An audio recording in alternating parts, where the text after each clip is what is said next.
पिताजी जल्दी चलिए, वरना मैं आज स्कूल में देरी से पहुंचूंगा। मेरी टीचर बहुत गुस्सा करती है। हाँ हाँ बेटा, अभी चलते हैं, बस 2 मिनट रुको। तभी रमेश की पत्नी कमरे से बाहर आती है और रमेश से कहती है, सुनिए जी, आज शाम को आप ऑफिस से जरा जल्दी घर आ जाइएगा। याद है ना, आज आपको मुझे शॉपिंग कराने के लिए लेकर जाना है। अरे भाग्यवान, इस महीने हाथ जरा तंग है। मेरी मानो तो शॉपिंग का विचार कुछ दिनों के लिए अपने दिमाग से निकाल ही दो। मैं तुम्हें अगले महीने पक्का शॉपिंग कराने ले जाऊंगा। अभी मुझे चलना चाहिए, वरना राजू को स्कूल पहुंचने में देर हो जाएगी। देखिए जी, अब आपके ये बहाने पुराने हो चुके हैं। मैं कुछ नहीं जानती। आज शाम को मुझे शॉपिंग करने जाना है, मतलब जाना है। आगे आपकी मर्जी।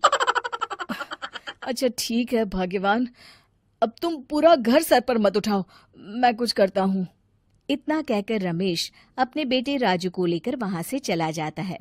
घर से निकलने के लिए रमेश जैसे ही अपनी मोटरसाइकिल शुरू करता है, तभी उसकी माँ उसे आवाज देकर कहती है, अरे रमेश, आज शाम को मुझे कुछ पैसे दे देना। याद है ना, मैंने तुझसे कहा था कि मुझे मंदिर में चढ़ावा चढ़ाना है।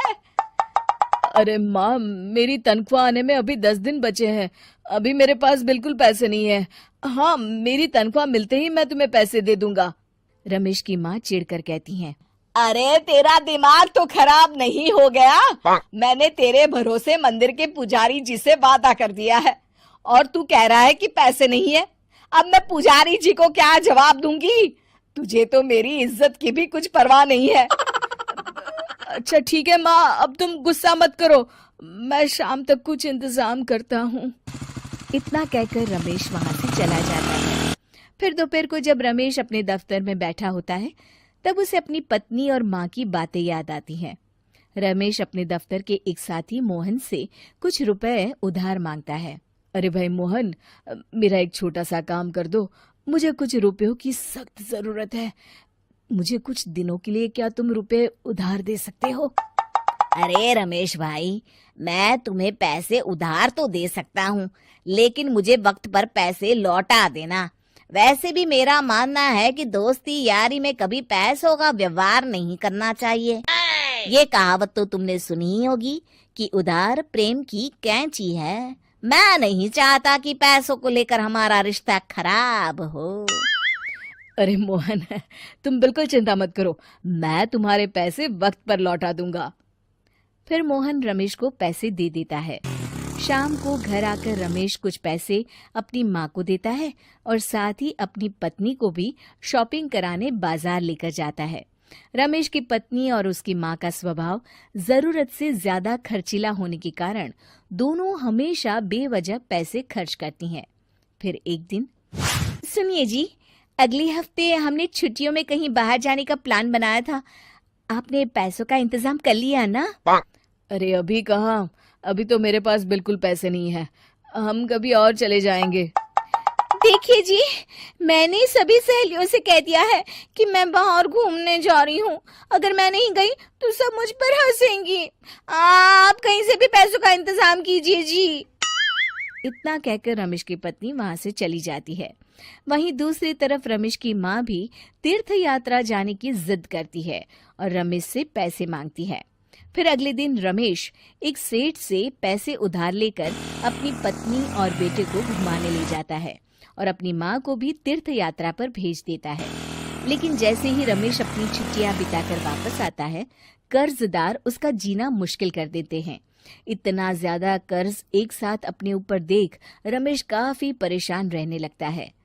फिर एक दिन राजू की स्कूल की फीस वक्त पर न भर पाने के कारण रमेश को स्कूल में बुलाया जाता है।